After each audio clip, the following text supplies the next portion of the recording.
welcome Mark Greenwood to Facing the Canon. Thank you very much. It's good to be here. Oh, Mark, you and I have been friends for a few decades. We have, gosh. Can you remember the first year that we met? I do. I remember it really well. Well, I think I do. It was at the Evangelist conference, wasn't it? It was. I thought that was it. Yes. Yeah, I do. Yeah. That was an amazing conference, wasn't it? Really good times. Well, gathering evangelists together, there's quite a lot of synergy, sacred synergy. There's a lot of energy in the room. Oh. Now, what do you do, Mark? What's your current role? So my official title is I'm National Evangelist for Elim Pentecostal churches in the UK, and that means that I head up evangelism for about 550 churches. So it keeps me busy on a Monday and a Tuesday. Amazing. Now, Elim stands for... So Elim's taken out of the book of Exodus. Better make sure I get that right, lose the job. And it was an oasis in the desert. And so when Elim was first started up, the whole intention was that we would be a place of refreshing in a dry and arid world. So and just preceding Elim, we read the story that they arrived at a place called Mara, where the water was bitter. Yeah. But what was amazing was that sometimes we complain, and they all complained, didn't they, about Mara? Yeah, absolutely. But Mara was still on God's map. Yeah, wow, yes. But round the corner was Elim, and there were 70 palm trees. There were, and there were a few springs as well, weren't there? Yes, there were. Absolutely. Now, when did Elim begin the actual movement? So it's just a shade over 100 years old. I think it was 105 this year. 105 years ago, and incredible, really. Never really set out to become a denomination. They just turned up to a city or a town, they'd run missions, not many people would come, so they would pray for a major miracle. The major miracle would happen, news would get out, and the crowds would come. Yeah, and then they would preach the gospel, see the sick healed, and incredible times. And then churches were planted as a result of that, really. And how would you, Mark, define what an evangelist is? For me, I think first and foremost, the evangelist has to be an equipper. If I read the book of Ephesians correctly, the fivefold ministry. But the name means one who brings good news, doesn't it? I mean, what a job description to be somebody that brings good news. So for me, an evangelist is somebody that brings good news and equips the church to bring the good news to. Primarily, there's other little bits and pieces off that, but that's very much what's in my brain. Now, you commented a moment ago that the Elim movement over the years saw signs and wonders accompanying the preaching of the word. Is the movement seeing that today? I think we're seeing it less, but we're very much aware of that. And in fact, we've just reshaped in the last couple of years since I've been working for Elim, just reshaped our national evangelism vision. And we've recognised that we need to be relevant with our words, caring in our actions, and empowered by the Spirit. So those three legs are really critical. So we're making sure we can be as relevant as possible, that we're really demonstrating that we care, but we're going all out to recover the power of the Holy Spirit. And it's not that it's not been happening, but I don't think we've quite been as intentional as we would have been several decades ago. What's your take, Mark, at the moment? Particularly, of course, in the UK, and it's often reflected around the world. What's your take in terms of what's the state of our nation at the moment? I think it's changed a little bit in the past few months, particularly with COVID-19 and all that's been happening with the global pandemic. I think people are, this is what I'm saying, I think people are more open to Christianity because they've got less confidence in the things they trusted now. And I think we're in an existential place in the world rather than a God-seeking place in the world. So people are thinking about life, so they're thinking about faith, would be my slant on. So I think the church has got to be really careful that we're getting some incredible engagement, but that doesn't mean that everybody wants to become a Christian. No. but they're watching our services, they're turning to God more, and I think it's because the rug has been pulled from underneath people's people's feet, really. And you begin to think more about life, don't you, when those sorts of things happen. And as well as, of course, the evangelist, Yeah. which is a significant gift, anointing role within the church, every Christian needs to be a witness. Yeah. Why do you think so many Christians are reluctant to be a witness for Jesus? I think there's several reasons. My observations would be that people can be quite fearful. People, you know, like, especially when there's a tide against Christianity. So people are scared of putting their head above the parapet. They're scared of being labelled one of those narrow-minded Christians, for example. So I think there's a fear of that. I think there's a fear of not knowing what to say. I honestly believe we've got to go on an equipping mission, really, just to equip people and inspire people and enthuse people into sharing their faith. I think those are the two key things. So I think people are afraid and they don't fully know how to. Now, you've researched, you've read, you've lectured, you've taught, and you've written a number of resources. But this one is my favourite one that you've written. Big yes, little yes, healthy maybe. Yeah. All right, tell us, how did you come up with that title? I will. Do you know what? It happened once when I was preaching. But interestingly, for probably about 15 years before that, I'd got this growing dissatisfaction. I didn't want to hold back from giving people an opportunity to become Christians. That's not what this was about. Sure. That's really important to me.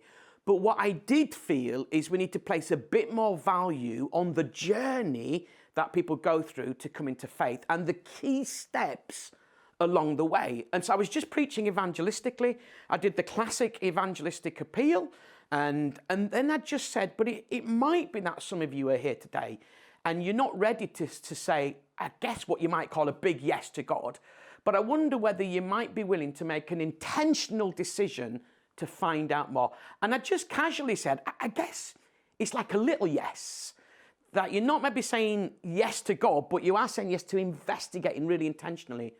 And when I said that, something really settled inside my spirit. So I delivered that. And then I said, and it might be that you're here today, you're not ready to say a big yes or a little yes, but I wonder whether I might lay a gentle challenge to you, and that is to make a decision to become open-minded about the Christian faith, or to make a decision to stay open-minded if you are. And I guess it's a kind of maybe, but it's a little bit more than that. It's kind of healthy. It's a healthy maybe. And I felt that that was the moment that the Holy Spirit birthed something in me. And interestingly, I had more responses to the gospel that day than ever, and have since. Even people who weren't Christians coming up to me and saying, oh, I'm definitely a little yes. And I thought, wow, there's power in that. Yes. Romans 10:9 says, if you confess with your mouth that Jesus is Lord and believe in your heart God raised him from the dead, you shall be saved. So there's a primary application, the truth, if you confess with your mouth Jesus is Lord, believe in your heart, you shall be saved. But I think there's a powerful second application, and that is that there's power in saying what you're believing at whatever stage. And I really felt that was quite a moment for me. Sure. And that was when it was birthed. And it was really interesting, the response of both people who were Christians and people who weren't Christians after that. Absolutely. Yeah, let me, write the intro. Who wrote the foreword? John, it was excellent. Your good self. So it's worth getting the book just for the foreword. Very much so. Very much so. But what you're doing here is you're basically trying to equip people and give people confidence in sharing their faith. Yeah. No, absolutely. And for me, big yes, little yes, healthy maybe. It's not about imposing a structure into something. It's actually about a language that recognizes that journey of faith. Sure. And actually, I think we need to understand that so we're better informed in how to, in terms of how people respond to the gospel, and then we equip around that. So it is primarily an equipping book, absolutely 100%. Okay, so right, you've got a congregation, you're going to teach them about how to share their faith. Yeah. What are the main components, bullet points that you would share with them? Yeah, so first I do talk about we need to understand the process by which people come to faith. if we are to inform their conversion and their discipleship. So I do a quick teach on that. But then I will teach them on how to articulate the gospel in today's culture.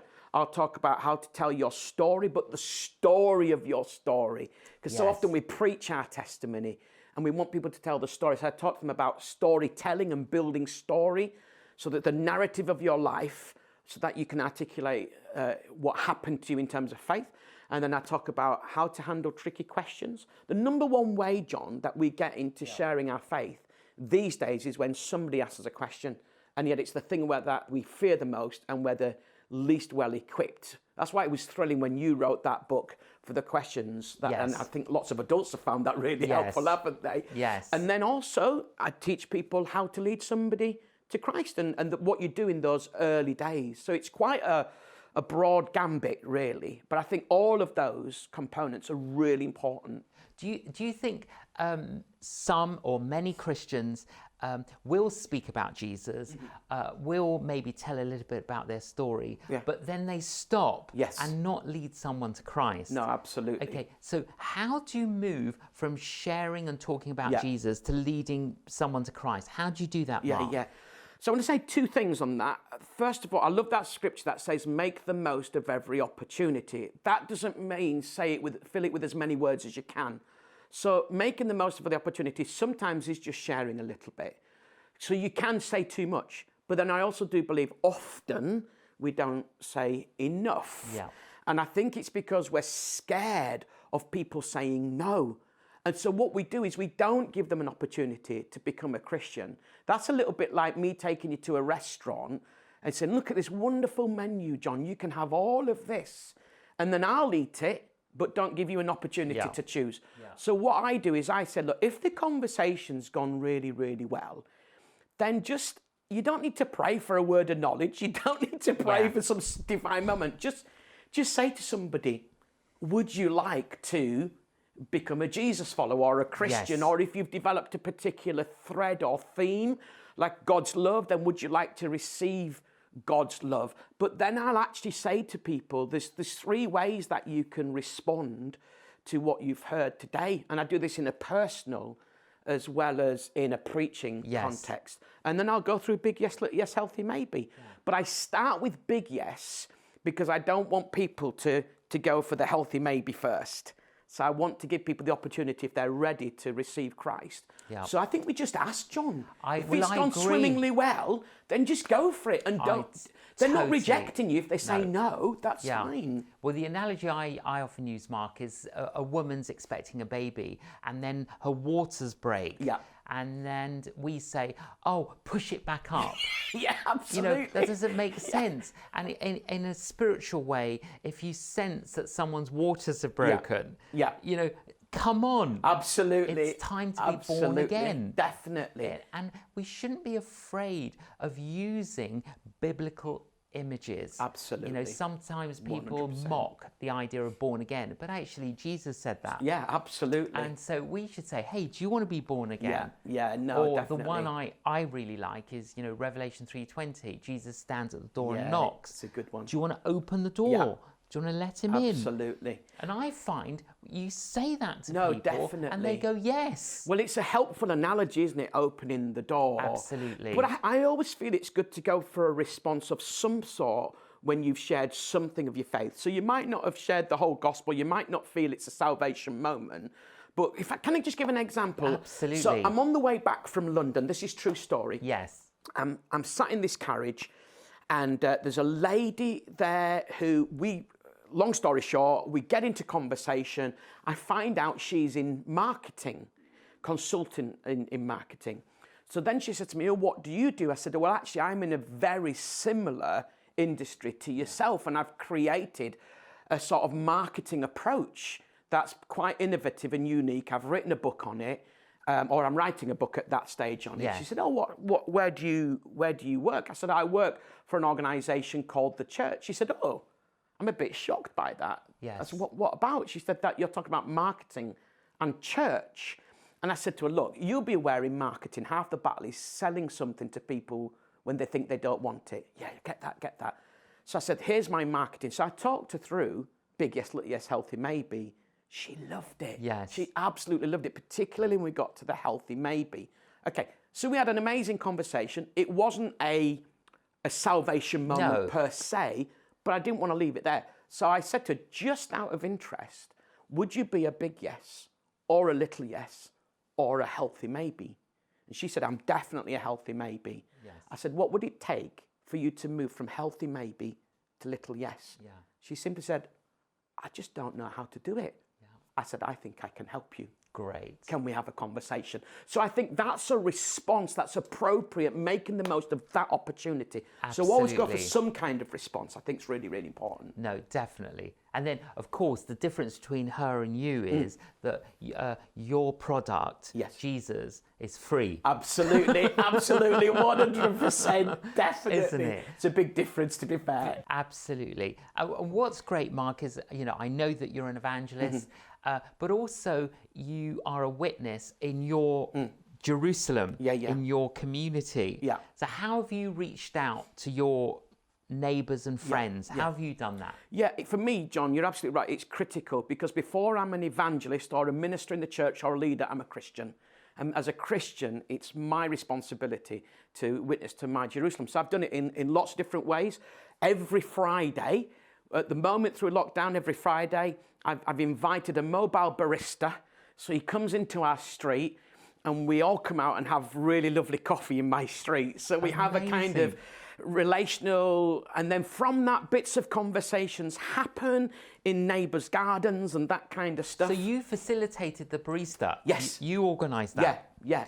And do lots of people come out? Yeah, it's brilliant. I mean, I think at the peak we've had about 20 people. They come out and get their coffee. coffee. Out and get a coffee, and then you all have a little chat. Yeah, some days it's a little bit smaller. Yeah. Some days it's bigger, so we all have a big chat. So we've got that going on. But then out of that community, we're now talking, my friend Stuart opposite, and this is really interesting. So my friend Stuart and I, we have lots of conversations about faith and about the Lord in his home. Spend a lot of time with him.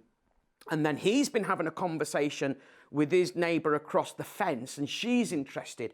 So we're looking now at setting up what you or I would know a home group or a connect group, probably about once a month. We're probably going to start by going through Alpha, just 10. We'll do just 10 as well. Yes. So we're going to start doing something along those lines. But then we've got a few other people that are more sort of existential in their questions about life. So we're going to do something different with that. So it's about being intentional as well as kind of organic, isn't it? Yes, absolutely. So, and this is what I've observed. I'm being asked by all my friends the same questions that I've always been asked, albeit with a different tracksuit on, different clothing. Okay, but the questions are being asked more frequently. But this is the important thing: there's a greater willingness to listen to the answers. Yes. Than I've ever experienced. So I've had conversations in my neighbour's garden till 2-3 o'clock in the morning sometimes. It's just been absolutely incredible. So I think there's great opportunity, but we've got to be careful, I think, that we're not opportunistic. Yes. But there is opportunity because the seed of the gospel has been sown in the soil of suffering. Absolutely. So we need to be aware of all the pain. And the soil, if my reading of the scriptures is correct, is critical. The state of the soil is critical in terms of how the seed produces a harvest. So we've got to be aware. But there's incredible opportunity out there. Are there any stories that come to mind of people that have come to faith? Yeah, I mean, there's been several different churches that I've been involved with. So there's a church in Hales Owen, which is in the Black Country, where a young man was brought up a Muslim and a Hindu, I think. I can't remember the exact religion, but he was no religion. And then just stuff happened during lockdown. He talked to friends, decided to come along to Alpha Online. He'd been watching some of the church services and came along to Alpha Online and came to Christ. There's a friend of mine called Mark Jones down in Porth in the Valleys. Yes. And he's been doing some online stuff. And thousands of people. The church has only got 70 people in it, thousands of people engaging.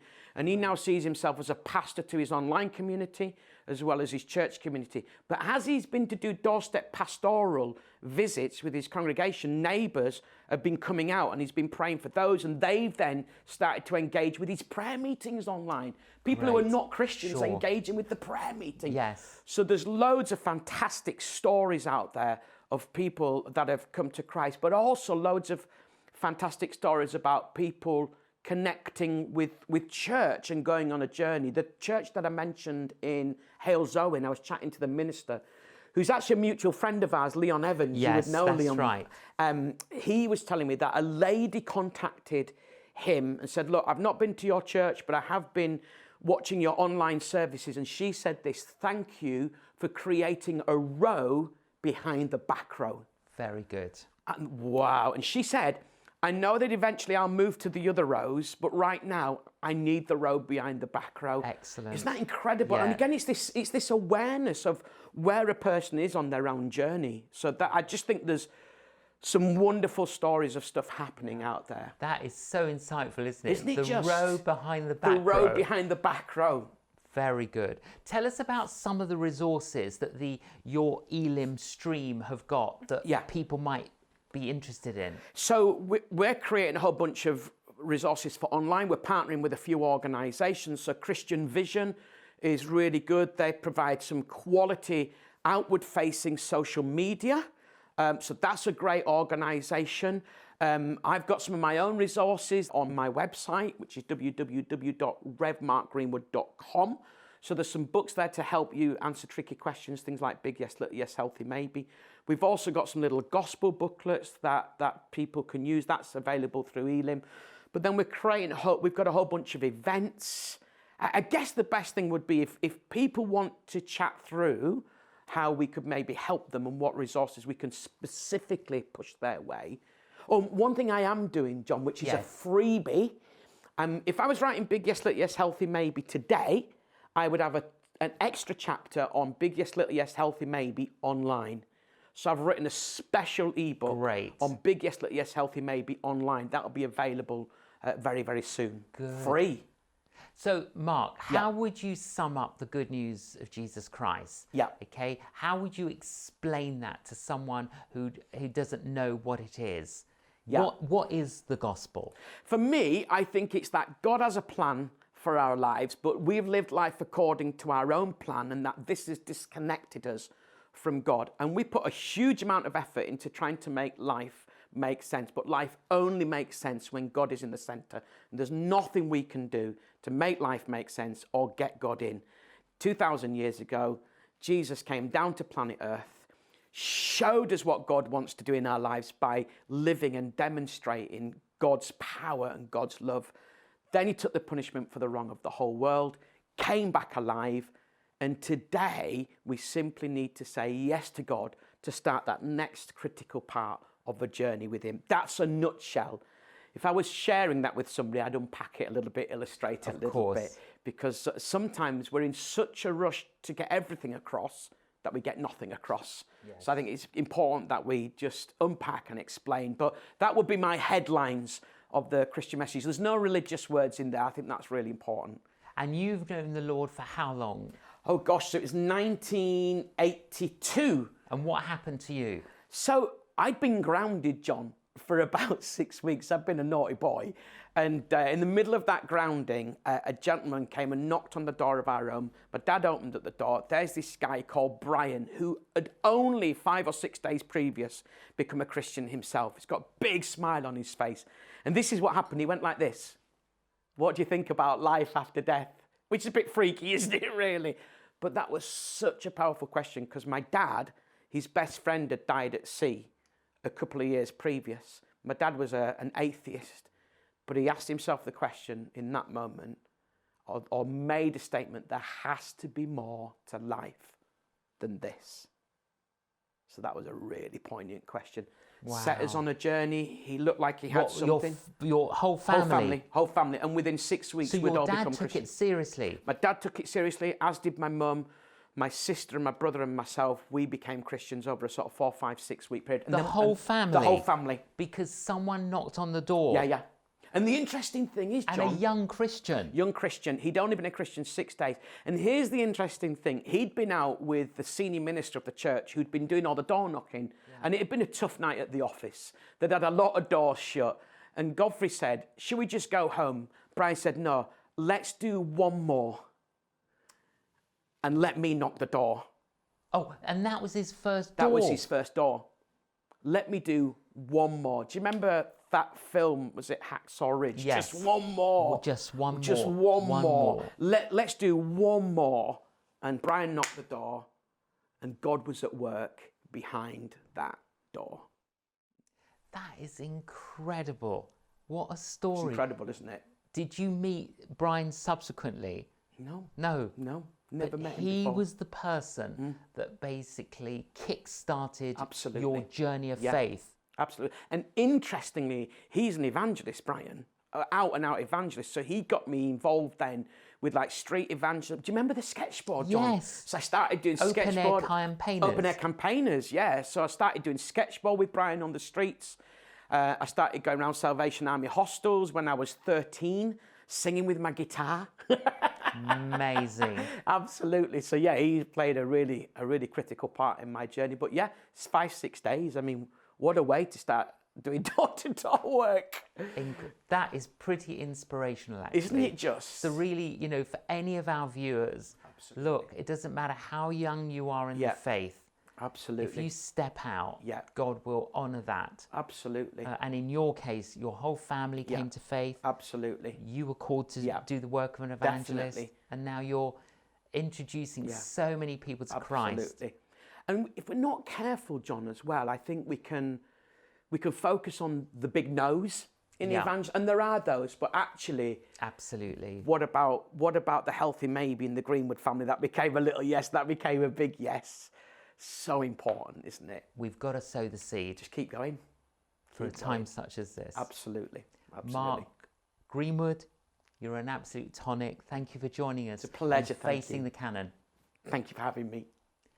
Isn't he inspiring? Mark, evangelist and an equipper of others.